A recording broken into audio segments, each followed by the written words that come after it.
You told yourself never again, and you meant it. This is the last time, and you're done with this person, this toxic relationship. Maybe you unfriend them on Instagram, maybe you cried to your friend, or you wrote the whole thing down in your journal so you never forget how bad it actually got. You knew all the way down to your core that this person is just not good for you. And then you hear the buzz, and somehow, before you even look, you know it's them. One message, and it reads, "Hey, I've been thinking about you." And something in your chest just drops, and all of the resolve, the clarity, the never again, just gone in an instant, and you are replying back before you even decided to. And the worst part isn't even the going back, it's the voice right after, the one that goes, "What's wrong with you? You literally knew better. So why can't you just leave it all behind and move on?" And that question, the "why can't I just leave?" it actually has an answer, a real one. And it's not because you're weak. So if there's a person that you keep going back to, someone who leaves you a little smaller every single time, if you've lived that never again and back again loop more times than you want to admit, this episode is for you.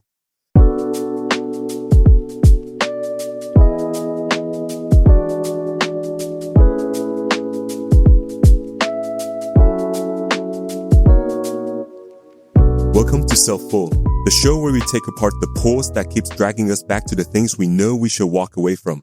My name is Wilson, and I'm going to be straight with you right off the gate. This is one situation I haven't personally lived. I've been lucky there, but I have watched people I love getting pulled back over and over to someone who keeps making them small, making them feeling worthless, and I cannot stop asking why. Why is it so brutally hard for some people to walk away from the exact person you already know you should? So I went and dug into it. And honestly, what I found changed how I see the whole thing.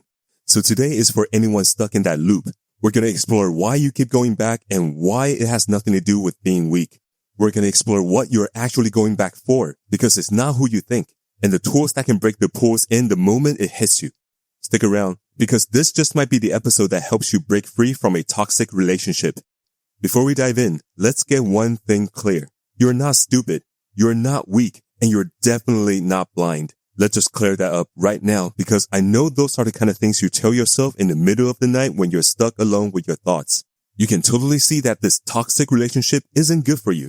You could write a whole essay on it, and your friends could too. They've probably told you straight up more than once, in fact. And still, you find yourself keep going back to that toxic relationship. That's what really messes with your head.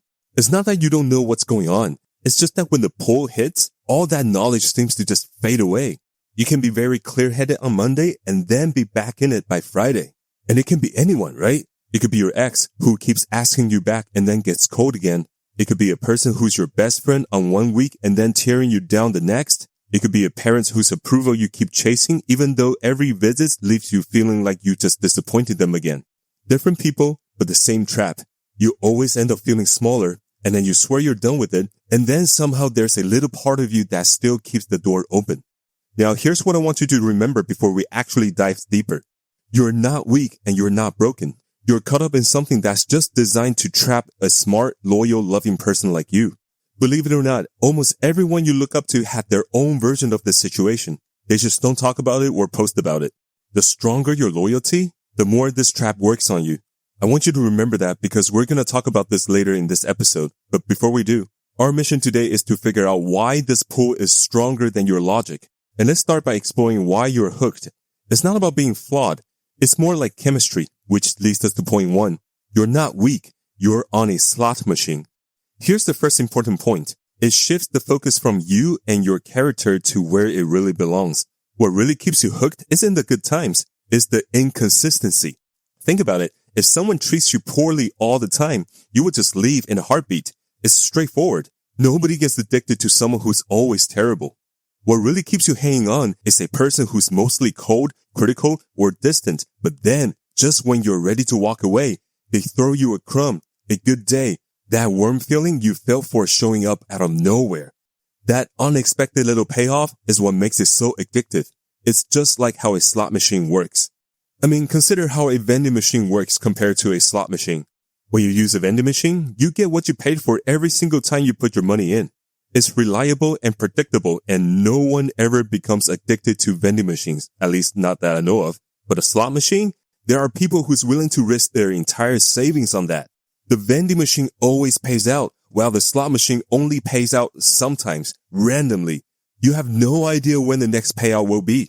That gap, that hope of maybe this time, is what hooks you the most. That toxic relationship you're in is like that slot machine. And here's something to really think about. Those little moments of goodness, the sweet text, the fun day, the apology, they aren't signs that things are getting better. They're what keeps you in the game, pulling that lever, and it gets even worse. The more unpredictable that person is, the stronger the hook, because a rare good moment feels even more special when it's surrounded by all the bad ones. That's why a toxic relationship can feel like the deepest love you've ever known, while a healthy, steady kind of relationship might seem boring compared to it. That feeling isn't depth. It's just a slot machine mechanism at work. And there's one more thing to consider. Our brain often mistakes familiarity for safety. Even when a familiar situation is bad for you, your body can relax into what it knows. See, you're not just fighting one urge. You're battling both the slot machine and the comfort of the familiar. And no wonder logic never works here. So what can you do about this? And here's your first tool. See the slot machine. The action itself is straightforward. The next time you feel that pull or catch yourself replaying the good moment in your head, name it. Say it to yourself. This isn't love bringing me back. This is a slot machine. That good moment I'm chasing isn't a sign of what's coming. It's just bait that's kept me here. Part of you might already have an inkling that it's a machine. You just didn't have a name for it. Now, how do you tell if you're on a slot machine or if you're in a real relationship that's just going through a rough patch? Ask yourself 2 questions. First, is this person's good treatment consistent or does it come and go? Do you genuinely never know which version of them you're going to get? If they're consistently good, even if it's not perfect, that's a real relationship. But if it's random, especially when you're about to walk away, now that's the slot machine. Second, are you constantly analyzing their behavior? For instance, do you often wonder, why were they cold today? What did I do? How do I get the good version back? All those mental gymnastics, think of them as pulling the lever on the slot machine. Those kind of questions are you trying to figure out the odds and coming up with strategies to help you win the next jackpot. While a real healthy relationship won't have you crunching numbers to figure out if you will get love this week. And why does naming it actually help? Because recognizing it as a slot machine serves 2 important purposes. First, it takes the blame off you. It shifts the narrative from what's wrong with me to, oh, this is a very common trap that catches many people. And that's crucial because the shame plays a huge role in keeping you stuck. Second, it changes how you view those little moments of goodness. The good times stop looking like hope and start looking like bait. And that's just the way it is. You can't stop craving something as long as you believe it's love coming back. But once you realize it's a hook, it's a bait, you can start to see it clearly for what it is. But here's one trap to avoid. Don't let this turn into a way to beat yourself up. Like, I'm addicted. I'm pathetic. I'm an addict. No, the slot machine is designed to trap you. I mean, this thing catches people from all walks of life, including doctors and therapists, the very people who knows this stuff inside out. And you've been fighting it on your own without even knowing its name. Recognizing it isn't a sign of weakness. It's your first step towards breaking free. Here's what it looked like in a real world scenario. So picture you're in this situationship with someone that you're on and off with. And for 3 weeks, they don't reach out at all. That person is cold, distant, and give you 1-word replies if you ever hear from them at all. And just when you decided to leave this all behind and focus on yourself, bam, you get a text. I saw something today that reminded me of you. I miss you. And suddenly you're lit up like a Christmas tree. This is the person you fell for. The real deal. They're finally showing up again. But then, before you're down the same rabbit hole again, you ask yourself 2 things. First, is the warm vibe something you can count on? And you realize, no, definitely not. It only appears when you start to pull away and seems to disappear when you really needed it. And the second question you ask yourself, have you spent those 3 weeks obsessing about what you did to try to get this version of them back? And you realize the answer was, yeah, absolutely. And so from here, you realize that what you're in isn't really a relationship. It's just a lever you keep pulling. That I missed you text isn't a win. It's just a little tease keeping you stuck. Now you are looking at the whole situation from outside of the storm instead of being in one. And this gives you enough room to think it through clearly. Now you know that the ups and downs are what's keeping you hooked, and the little bits that they throw at you are the bait. But there's something else keeping you there, and it's kind of sad. Even when you see the pattern, you might still go back to them for a while. It's worth figuring out what you're really looking for, because trust me, is not the person who's actually in front of you, which leads us to point 2. You are in love with their potential, not their pattern. When you go back to that same toxic relationship, you're not really going back to who this person is right now. You're going back to who they could be, their potential. You've built this whole highlight reel in your head, the best version of them on their best days, plus the dreams of what they could become in the future. You are holding on to that, the highlight reel, and that elusive someday. I mean, we all do some version of this with people we care about. Those top moments gets filed as the real them, while everything else goes into they weren't really themselves. It's one of the most human things there is. But here's the twist. The real person keeps disappointing you, but you keep forgiving them for the sake of the fantasy you've created. See, this is what gets confusing. How can you see all their flaws and still not walk away? Honestly, ask yourself, what are you really sticking around for? It's not the bad stuff. I mean, that much is clear. And if you dig a little deeper, it's not even the good stuff. You already know that the good times hardly ever shows up. So what's left? Yup, it's their potential. The person that they might become if they got some help, if they grew up a little bit, if they realized what they had before it was gone. That potential pulls you in ways more than the real person ever could. And for a pretty brutal reason, it can't ever let you down. The real them can fail you over and over, but the potential version of them can stay perfect and full of promises. You've genuinely fallen for someone who doesn't exist. Each time you break up with the real person and run back to the one who was never really there. So what's the play? Stop chasing the fantasy and start focusing on the reality. And here comes the second tool. Trust the pattern, not the potential. When you feel that pull or catch yourself making excuses to go back, don't ask, who could they be? Or what if this time is different? Instead, hit yourself with a tougher question. Who have they actually been on average over time, not just on their good days? And look at the pattern. Check the receipt. Focus on their track record, not the highlight reel, not the potential, not their heartfelt apology. Focus on the average. To really break it down, think about the last 10 real interactions you've had with them. Not just that one amazing night you keep replaying in your mind, but the full range of those 10 moments. How many times did they show up when you really needed them? And how many times did it leave you feeling smaller? People will always put together a highlight reel and make big promises, but the pattern shows you the truth. Anyone can have a good day or come up with a tearful apology, but a good day isn't the same as a good pattern. And an apology is just empty words unless there's a real change. And I think you know this as well as I do, that who someone is comes down to what they do repeatedly over time, not how they act one weekend when they sense you're slipping away. And why does this approach work? Because the fantasy holds power simply because it's never been tested. The potential version of them is flawless because it doesn't have to prove anything. So when you're consciously looking at the actual pattern, you're bringing in all the evidence that the fantasy has been ignoring.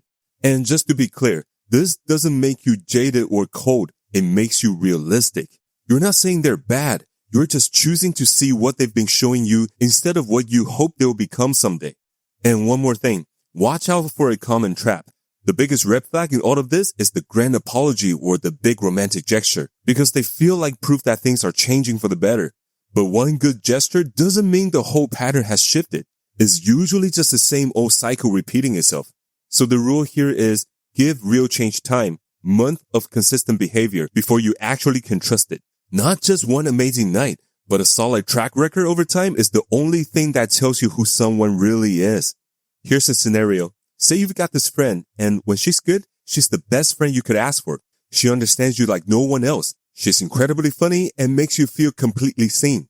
But there's another side of her. This is the friend who forgets your birthday, who turns you into a punchline of a joke in front of everyone, and who goes completely cold the moment you need something from her. Every time you consider pulling back from the friendship, your mind brings up the highlight reel. You think about that one unforgettable night when she was at her best. You convince yourself that that's the real her, and that the other behaviors are just a phase. But this time, you pose a tougher question on yourself. Over the last 10 times we actually hung out, who did I really experience? It's a brutally honest realization, and it stings a little. Out of those 10 times, I feel like I had an amazing friend maybe twice, while the other 8 times made me feel small. Therefore, the wonderful friend isn't the real her. She's just a fleeting moment, one who only appears 2 out of 10 times, yet keeps you loyal on the other 8 experiences. And this is where you realize that you haven't really been best friends with her. You've been best friend with her potential. So now that you can see the slot machine and you can tell the pattern apart from the potential. But here's the brutal truth about both of those tools. In the calm light of day, they make complete sense. You're probably nodding along right now, but none of it, and I mean none of it, is going to save you in the middle of the night when their name lights up on your phone and the craving for reconnection actually hits you. Because in that exact moment, your brain pulls one specific sneaky little trick, and beating that one trick is the whole entire ballgame, which leads us to point 3. Don't just watch the trailer. Finish the movie. This is the one that actually works when you're in the thick of it. When that craving for reconnection hits, your logic goes out the window, and the craving takes charge. What's sneaky is what your brain does right then. It shows you a trailer. When the urge comes, your mind plays just one scene. The reunion, the relief, the best version of things. You feel all that warmth, hear the I missed you, and see the making up. Then, boom, it cuts off right there. Credit rolls, giving you a sense of happily ever after. But it doesn't show you what comes next, or a few scenes later, or how it really ends. The part you know all too well because you've been through it every single time. It doesn't show you the cold feeling creeping back a week later. It doesn't show the very reason you left happening again. It doesn't show you 3 weeks down the line, sitting in the same spot, feeling smaller and saying, never again for the 100th time. See, your craving is like a movie trailer editor, only ever showing you the highlights. That's the trick. That's the whole deal. It all relies on you only seeing the first 30 seconds. So what can we do about it? And this move is pretty straightforward to say, but it's really powerful.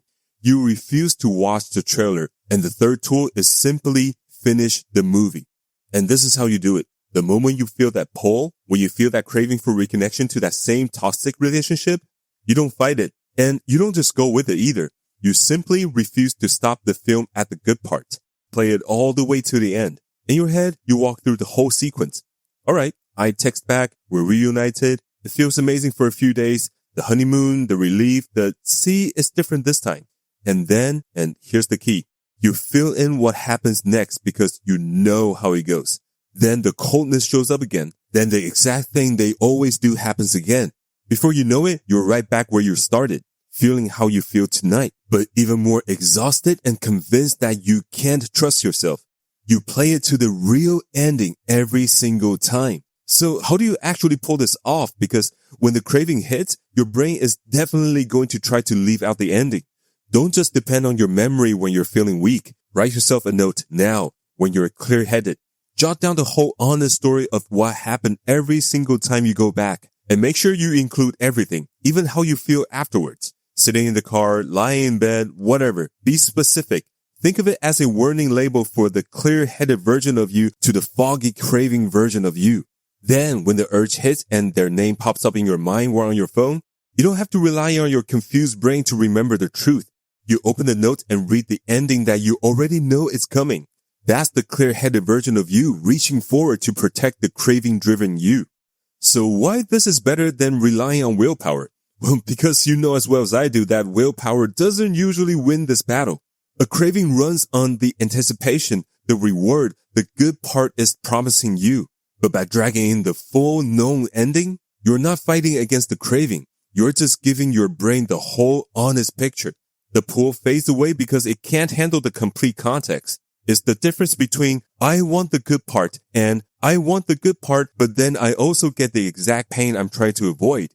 Nobody really wants that second option. You just have to help yourself to see that it comes as a package.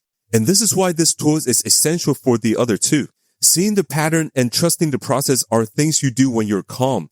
Finishing the movie is how you actually use those ideas when you're in the heat of the moment. It pulls the pattern and the trap into those crucial seconds that decides everything. You might not be able to think clearly when the craving hits, but you can recall a movie you've already seen 100 times. Here's a scenario. Imagine it's your parent, the one who always has something critical to say, and a family dinner is coming up this Sunday, and part of you is really hoping that maybe, just maybe, this will be the time they finally say they're proud of you. You're already imagining it. You walk in, share the news about your promotion, and their face lights up. It's the moment you've been chasing your whole life. You're about to say, yeah, I'll be there before you even fully think it through. But this time, you actually play it out. all the way to the end. You tell them about the promotion and you can already feel it. They hesitate and then they say, "That's nice. Is it permanent? What about the benefit?" You drive home that night feeling like that kid who's scared of going home because you got an A- instead of an A. Because that's how it always goes. The preview shows you the proud parent, but the actual movie leaves you feeling small and alone in a dark car. Now that you can see the whole picture and you can decide, do you want to go back for the real reason on your own terms with your expectations set for who they've actually shown themselves to be? Or are you just stepping into the same disappointing ending again? And if you make that drive 100 times hoping for a different outcome, you're definitely not alone. So here's the recap. Recognize the patterns so that the crumbs don't look like hope anymore, but rather what they truly are. Bait. Trust the pattern over the potential. Shift your loyalty from who they could be to who they've consistently been. And when that pulse hits you again, because it will, finish the whole movie instead of just letting your craving blur the truth. See the slot machine, trust the pattern, and finish the movie. And if you take away just one thing from this episode today, make it this one. Write down the ending. Do it now while you're thinking clearly. Write out the full sequence of what happens every time you go back, all the way to how you feel when you're driving home afterwards. So when their name lights up on your phone again or in your mind, you're not just reacting on instinct. You can read your note and remember the truth. And look, I'm going to be real with you here. You're probably going to go back again sometimes. This isn't a one-time fix. You'll likely see the machine for what it is and still pull the lever. You'll read your notes and go back anyway. And that doesn't mean you're failed. It's just the start. Because every time you go back with your eyes open, seeing the machine and knowing the ending, you take a bit of its power away. The whole thing only works in the dark. And right now, you're slowly turning on the lights. You don't have to walk away immediately. It's a gradual process, one smart choice at a time. And remember where we began? You swore you'd never go back again and only to find yourself doing it and then feeling bad about it later? Here's the main point. Asking, why can't I just leave, isn't a sign that something's wrong with you. It shows your loyalty, and that loyalty has been used against you. That's not a flaw. In fact, it's one of your best qualities. It just needed to be directed towards someone who appreciates it, not someone who keeps taking it without giving anything back. You don't have to cut off your loyalty or become cold. You simply need to see things clearly and find someone who values what you bring, values you for who you truly are. And if this episode resonates with you, and if you know someone who also keeps going back to the person who makes them feel small, you don't need to give them the full lecture. Just simply share this episode with them. You now know the trap of a toxic relationship works. And sometimes the kindest thing you can do is to quietly share that knowledge, giving them a chance to stop blaming themselves. And if there's anything you'd like to share, you can find me on Instagram at Thoughtful Podcast or leave it in the comments on whatever platform you're listening to this podcast on. So this week, when that one person pops back into your life again, and you know exactly who I'm talking about, before you respond, finish the movie. You already know how it ends, and you're allowed to want a different outcome. And remember, I'm always here for you. Take care.